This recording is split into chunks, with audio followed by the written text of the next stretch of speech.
Boom. Surprise, surprise. It's Good Nina. morning. Good morning. Good morning, everyone. How are you? I'm good. I'm very So, good. Michael, this is my first time to see the beard. Uh-huh. Yeah. Okay. Because it's your first time, I've got to give you the full effect. Hold on. Hold on. All right. Headphones off so I can't hear you. Here we go. My goodness. All right, I'll leave it down. You look like you belong in a Lord of the Rings movie. I'll take it. I'll take it. Good. That's the look I'm going. That's the look I'm going for. Nailed it. There you go. All right, good. Well, Nina, how are you? So, I I'm was good. I wasn't sure if you were. Gina fills me in. It's like, it's supposed to be Nina tomorrow. I don't know if she's going to make it. Blah blah blah. So surprise. It's a pleasant Oh surprise. yeah, I'm here. I'm here. Hello, hello. Yeah. It's nice to see you. Are you going to catch me up on the Yes. All project? right. Yeah. Yes. Yeah. All right. Yes. Do you have specific questions, or you just want me to go? Well, just go for now. I'll All probably right. have questions as you're going. Oh boy. Oh boy. All right. So I won't go too far back. I'll just go back to yesterday. Okay. No, actually, for your benefit, I'll do a quick summation of All right. the last month. All right. So it's been a whirlwind. April is the big month for Armenians to commemorate, and I used kind of. I've been corrected by Ara, one of my Armenian friends. I had said it's the month where Armenians celebrate celebrate the Armenian genocide, which is not something you celebrate, right? It's not it's a commemoration, it's Yeah. remembrance, Mhm, and so mhm. April is always lots of events every year, and so I knew April was going to be full for me, but also it carries over into May. So May is also extremely busy month, kind of the Mhm. overflow from uh, the importance of April. So to summarize, I've just been kind of on a whirlwind tour, not actually a tour, just living where I live, right next to Glendale. It's Mhm. the biggest hub of Armenians outside of Armenia itself.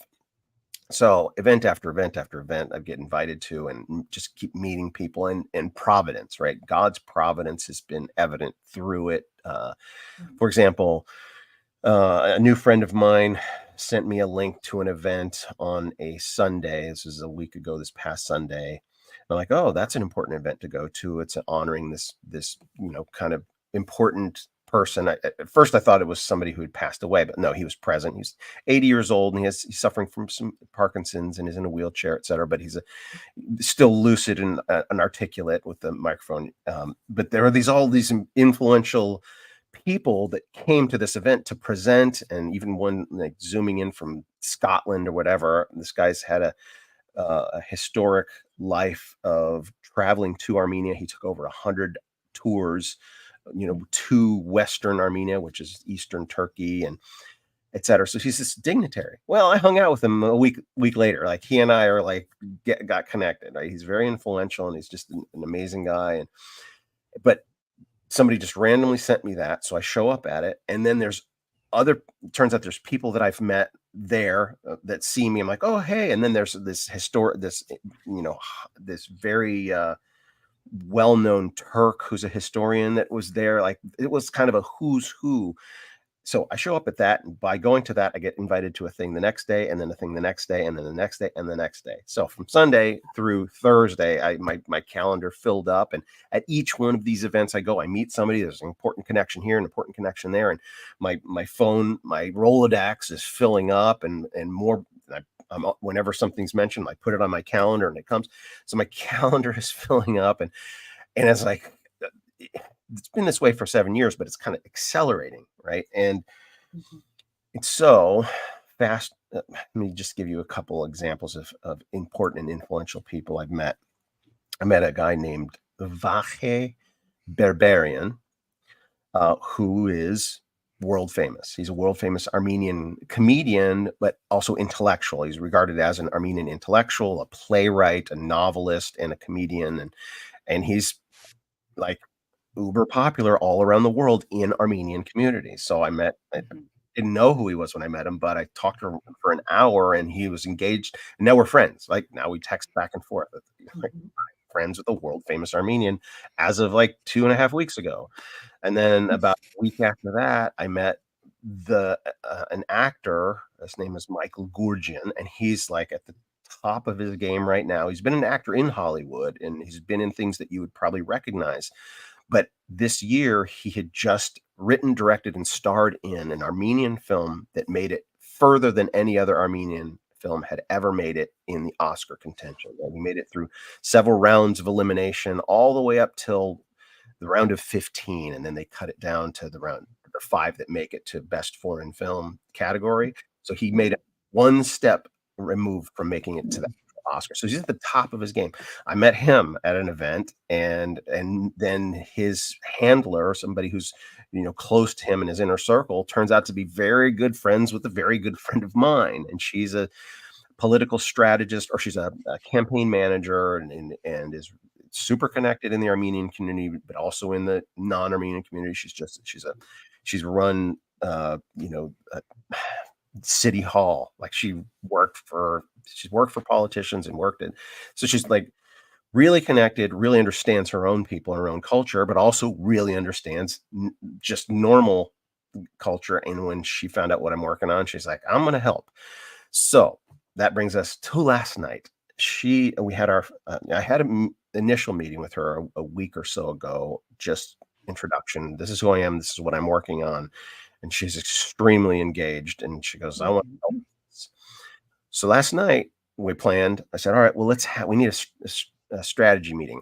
I'm in the heart of this thing, and I've got all these balls in the air, all these irons in the fire, whatever metaphor you want to use, I've got it times 1,000, right? It's like, and I'm plowing forward and things are moving in a direction, but it's becoming cumbersome. I need a team of people with certain skill sets that are just going to help me, essentially boss me around. I'm like, I need somebody to be able to, I'm going to do an information dump. Wait. I think I just heard your mother volunteer for that. All right. Right, Bonnie? She's willing and able, but she's not like she can't even keep up with all this stuff that's going on. It's crazy. And that's the thing. It's like this is an everyday thing for me. And even here, I'm only able to barely scratch the surface of to inform you guys, just scratching the surface of what's going on. So last night, her name is Christine. Ara and I met at her place, and then I had 5 other people on Zoom, right, that's sitting in on the meeting, and we recorded it because it was our first strategy meeting. It's like this thing is moving forward very quickly. It's picking up, it's like accelerating, right? It's like it's Mhm. gaining momentum, and we want to be able to focus and harness that momentum and make sure we're being the most efficient with it, etc. And a campaign manager, a political strategist, it's like that's what they do. They look at, Mhm.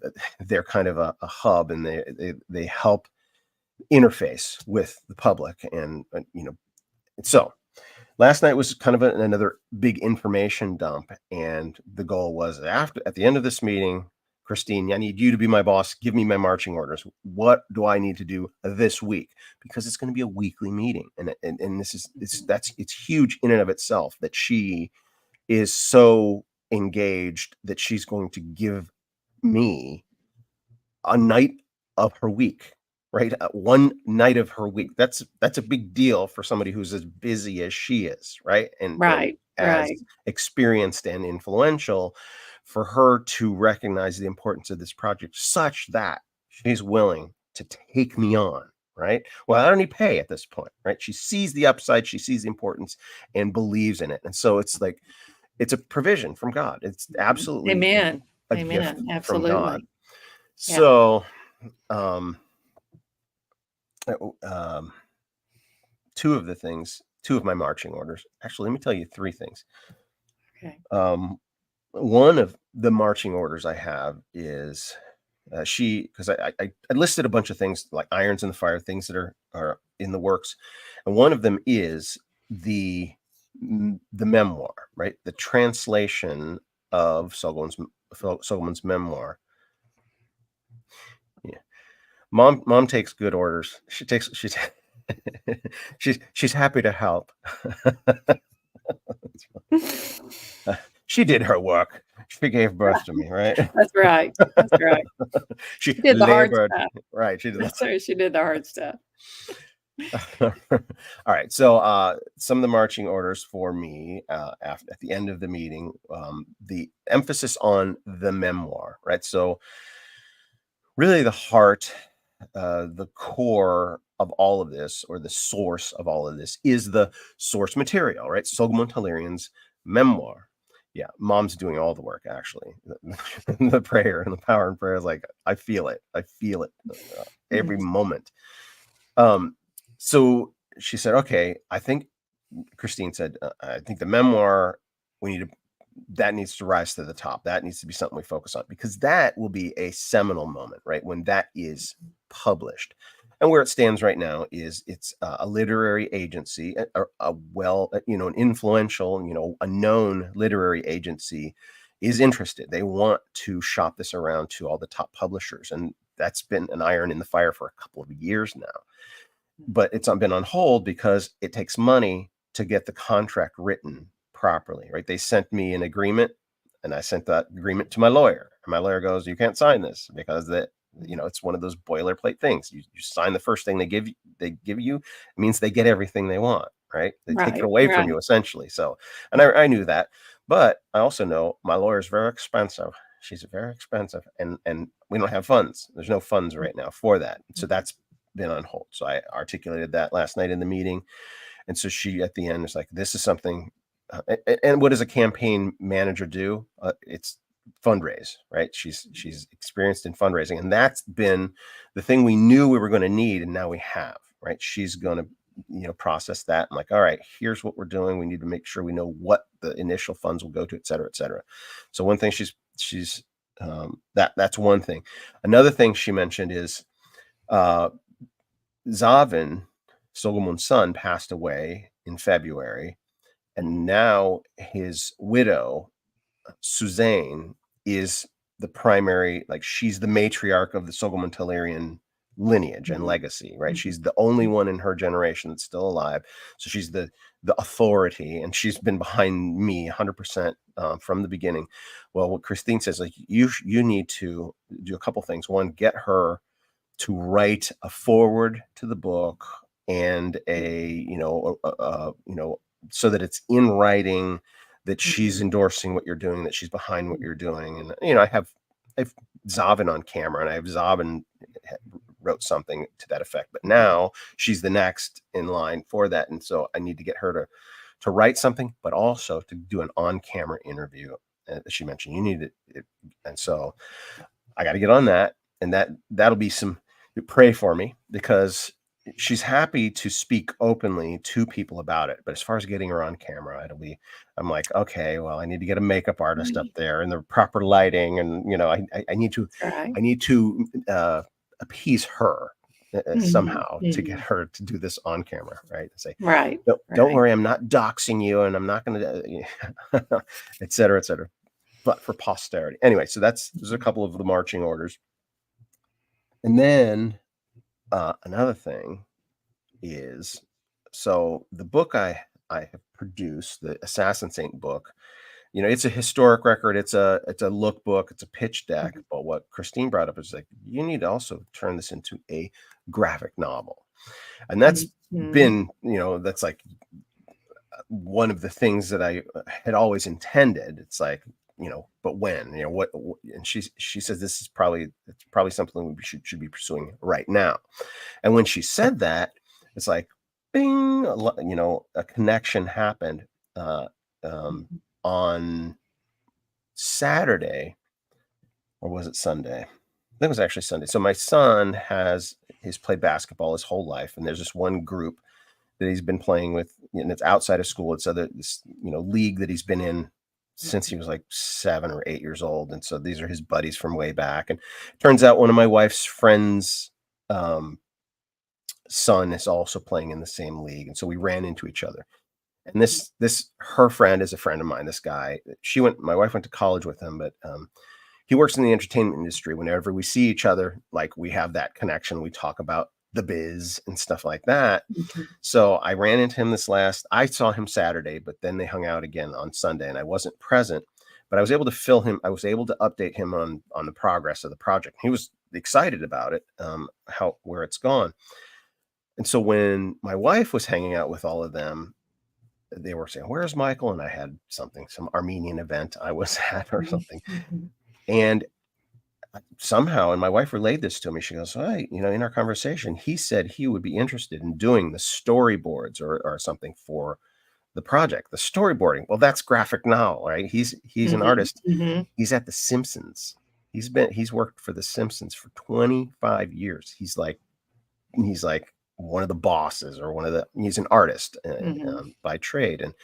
And so when Christine last night mentioned graphic novel, I'm like, okay, this just happened a couple of days ago, this conversation. So I got to follow up with that. So one of my marching orders is to reach out to him and get a feel for what he's able to do, what he's willing to do, and then a pricing for what it would take to Mhm. do the whole thing. So there's just a quick update on a few things. Um, oh, Mom is asking, what does that say on your shirt, Michael? Yeah. And she's not talking about the hoodie. She's not talking about this. She's talking about this. Doesn't say anything. It's an image. This is the logo for my band. For your van? No, my band. Oh, your band. Yeah. Okay. Oh. It looks like a stylized skull It's and a skull and crossbones. crossbones. Yeah. Okay. Oh, the hoodie. Oh, she is asking about the hoodie. So this is See, you just revealed the T-shirt when you didn't have to. Let's that's all see. right. Carpinteria, Carpenter California, world or Carpinteria. Carpinteria is how we pronounce it. Carpinteria, pardon me. California, world's safest Safest beach. beach. Yeah. It's Good, a good gorgeous vibes and high tides. That's the it's a part I could read. it's a gorgeous little town up the coast, just south of Santa Barbara. There, that's what it says. Okay. Ara was yeah, Ara. So, I don't know if you've met Ara. Gina, have you met Ara? I mean, sorry, Nina, No, have you met Ara? no, I haven't. This is Ara. He's my Armenian friend. He's actually the one who introduced me to Christine, and he was in the meeting last night. So he's oh, okay. Here's an update. Sorry, I was gonna defer to you and have you ask some questions, but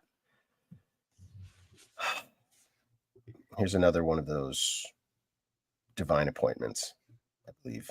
That's what I'm here for, to hear about those. You know I love that. I love Okay. that. All right. Tell me. So, um, let me do a little bit of background.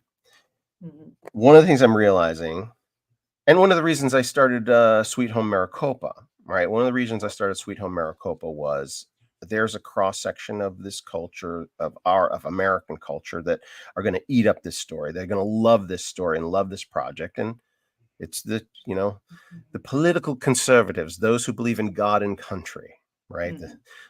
The MAGA, right? The right leaning side. And so Mhm. I started that to appeal, and even though that's where I'm inclined. I love this country. I believe God established this country, and I believe that it's that side of the. Well, I'm not going to go into those details, but Mhm. I also recognize that this project transcends that, right? This project transcends I have friends that are absolute utter leftists, progressives, social justice warriors, etc., that are dear friends of mine that believe in this project, as well as those are as far right as you get that believe in this project. And I recognized, oh my gosh, this is amazing. This is something that can actually unify people when everybody's divided about all kinds of stuff. This is something that can actually unify both sides of the political aisle as well. Put our differences aside for the importance of getting this story told. So that's a bit of context. And Christine, as a political running political the woman whose home we met with last night, is dedicating one night a week of her life for this project. she's on the left side of the aisle. And if you're running a political campaign in California, if you're a successful, or if you've been a campaign manager, it means you're probably a Democrat, because Republicans don't win office that much in California. And she was open about that. And so I'm like, okay, well, I made clear to her when we first met, I said, I am also, I'm going to be, in the MAGA camp as well. I told her straightforward, I will be telling this story because they need the story as much as anybody needs the story. And she's like, yeah, I'm fine with that, blah, blah, blah. So that's all context. Like, it's wonderful. It's like, oh my gosh, as heated and hateful as this political divide is, I'm able to speak openly to both sides, and it's incredible. So that's all context. That's all kind of background. Like 2 or 3 people over the last couple of months have mentioned this particular person to me. They're like, have you heard of this guy? Have you heard of this guy? And I look it up, and I look into him, and I'm like, oh, this is probably somebody that I'll meet eventually. I'm like, oh, this absolutely looks like somebody who's in line with my intentions, right? Seeing Armenia the way I see it, and seeing the importance of the first Christian nation, etc. 2 or 3 different people, including Ara. Ara had mentioned, hey, have you heard of this guy? And also about a month ago, I was at the Armenian bookstore in Glendale, talking to my friend who runs the bookstore. He has some of my books there, and an Armenian woman walks in, she's shopping around, and we get into a conversation, and she is interested in one, and she ends up buying one of my books, and I end up, personalizing it to her. She's very touched by this as an Armenian and a Christian, right? It's saying that to an Armenian, like, all Armenians are Christians, because, right, there's this ethnic, cultural understanding that they're Christian, but you and I, as born again believers, know there's something different about actually being a Christian. Right. And I could tell that she was not just an Armenian, but she was also a believer, a faithful follower of Jesus. And she mentions this guy. Have you heard of this guy? I'm like, I have. And she felt impressed that she needed to tell me about this guy. So a month goes by, and Ara brings him up again, and I'll just tell you his name. His name is Joel Tenney, Joel. I think it's Tenney, and he's like on Instagram, and I look and do a little search, and there's a picture of him with Trump, like standing next to Trump in front of the flag, posing with him. And there's a lot of people who've posed with Trump. I'm like, okay, so this guy, he's a MAGA kind of guy. He's and so Ara reaches out to him, because I don't have social media. I don't have Instagram. I don't know how to reach out to this guy. And Ara takes the initiative, reaches out to this guy. And yesterday, during our meeting, or before our meeting, he was on the phone with the guy. And Ara comes into the meeting, and he's like, dude. He goes, this guy has access to Donald Trump. He's saying this in front of Christine. He's like, potentially Donald Trump money, like supporters, blah, blah, blah. And like all of these things. I'm like, what are you talking about? And Christine's going, and I'm like, hey. So I get, we call him up and do a speakerphone call with him. And he's just telling me. So he starts telling me his story. He says, in 2020, I was praying to God, and I just felt like God wanted me to give up everything to serve Armenia. He says, we sold all our possessions. I have 5 children, and my wife and I, we agreed. We sold all of our possessions and have been dedicated to helping the widows and the orphans. And it was on September 27th, 2020, when he told me the day this decision was made was September 27th, 2020. And I, being immersed in Armenian culture and all things Armenia, recognized that date instantly. I instantly go, oh, really? September 27th, 2020 was the beginning of the Artsakh War. Azerbaijan attacked Artsakh and massacred like 5,000 Armenian soldiers and men. And it was a 44-day war, and Russia had to step in and intervene, etc. And it was like, oh, so he decided that day he was going to commit his life, and suddenly there was a need for like there was this devastation that he was able to throw himself into. And he described it as, I've just been seeing miracles happen in my life ever since that moment. And I'm like, oh, I get it. I was totally I was letting him talk. He was telling me his story, and he says, oh, and I was just in LA and hanging out with a friend of mine named Mike, and he's real good friends with the guy, and there's a couple guys that you may be interested in meeting. He goes, so this guy Mike, he's friends with Mel Gibson, and then I've become one of Donald Trump flew me to Mar-a-Lago. I'm now a spiritual advisor to Donald Trump, and there's potential maybe to access to some of his supporters, funding, et cetera, et cetera. And and the guy who produced The Chosen, Dallas Jenkins, is a friend of mine. And so it's like, I knew that I'd probably meet Mel Gibson eventually. I knew somehow Trump and that would be, because I'm going to say this here and only here. One of the projects that I have on the back burner eventually is Donald Trump was critical in getting a Christian missionary released from prison in Turkey in 2017, 2018. There was a Christian minister who'd been a missionary in Turkey for like 20 years, and then they just decided to throw him in one of these horrific Turkish prisons for like 2 years. And it was Donald Trump's State Department that got this guy out, and it's miraculous. The story, the guy wrote his book. I've met the guy. He's interested in getting his story told. And when I read the book, I'm like, this is a movie that Donald Trump should actually play himself in as one of the characters, right? I'm like, and he would do it. And I'm like, well, we'll see. When my project moves forward, I think this will be a thing. So I'm going to meet with this guy, Joel. He was literally driving from California to his home in Iowa last night when we spoke on the phone. So there's another thing that just happened. This thing's not slowing down. It's only speeding up. Of course. Of course. Trying to juggle really, really fast. The more balls they throw, it's like, let's keep them in the because air. God is bringing things to fruition. Right. Yeah. Putting you in the right places and the right times, bringing along the right people and connecting you in ways you could not do yourself. Exactly. There's no way I could ever make all of these connections through my own strength and my own efforts. Here's another one. All right. We've got less than 3 minutes. Here's another thing that happened on Sunday.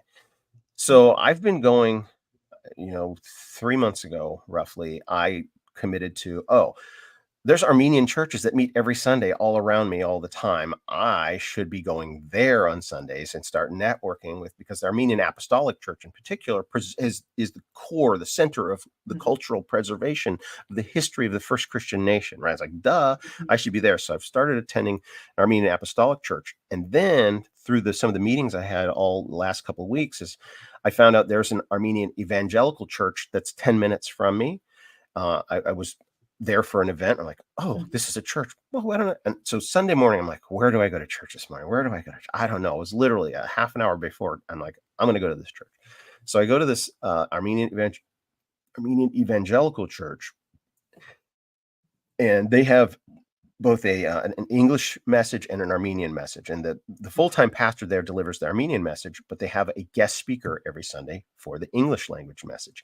And the guy that came, who'd never been there before, he comes there, he has a Doctor of Divinity, and he got it from Talbot. He studied under J.P. Moreland. These are people that these are my heroes of the faith on the evangelical side. And this guy's an Armenian who's now a full-time pastor in Burbank at a non-Armenian church. And his message, it was like, God providentially told me to go hear this guy that morning because he was talking about Armenia as an Armenian the way I've been talking about Armenia as a non-Armenian. Like, Armenia was chosen by God. God knew before the Jews even existed that Armenia was going to be the first Christian nation. And so then that there's an importance to, and he was preaching to Armenians, saying, you Armenians that think you're Christian just because you're Armenian, think again. You need to repent and come to know Jesus Christ. It felt like there's this bridge that he and I together, like he from the Armenian side communicating to the Armenians how important Armenia is to the whole world, and me being on the other side, being the non-Armenian, recognizing that same thing. So I connected with him afterward. We're going to have dinner a week from next week. We're on the calendar. So again, it was one of those providential moments. All right, in the last 18 seconds, any question? Like you could answer them right, Right. now. Oops. I'm hearing my phone ring. I forgot to put it on silent. There we go. Now it's on silent. So I don't have any questions, but I do have a comment. I am so glad that someone mentioned doing a graphic novel, because it is not my generation that you need to reach nearly as much as the next generation. Yes. And in thinking about it, I mean, I've always thought that was, we'll go over time. We're fine. Okay. Sorry. I think it was just my phone doing it. Go ahead. You know, in thinking about this, I've always intended for a graphic novel version. And then when I was thinking about it last night, I'm like, well, that would be in the development budget anyway, right? Because you have to do storyboards whenever you're doing a project. It's part of the budget anyway. I'm like, oh, well, let's do it now. Because if you read the book and you understand screenplay format, or even if you don't, my mom doesn't know screenplay format, but when she read them, she visualized it. And so the screenplay, it's perfect. The artists will be able to read it and go, oh, I know exactly what, I need to sit with them and talk through it. But to take it from reading visual to actual visual, it's going to definitely have a wider appeal. So, absolutely. All right, we're way over time. Absolutely. Sorry, Nina. Thank you for filling me in. I so appreciate it. I love coming here every month to get the updates. Me and love it. Surprise, being surprised. Yeah. And I have to say, your beard is excellent. It's excellent. Thank you. And I'll say this. My wife complained a lot more about my long hair when I didn't have the beard. Now that I have the beard, she's not complaining as much. So I think it's filling out a little bit. Well, she's hearing other people compliment it, etc. So all right. It looks great. Thank you. All right. Love you, Nina. We'll see you next time. Love you too. Bye, everybody. God is in control. I'll hit that. Amen. And be of good courage.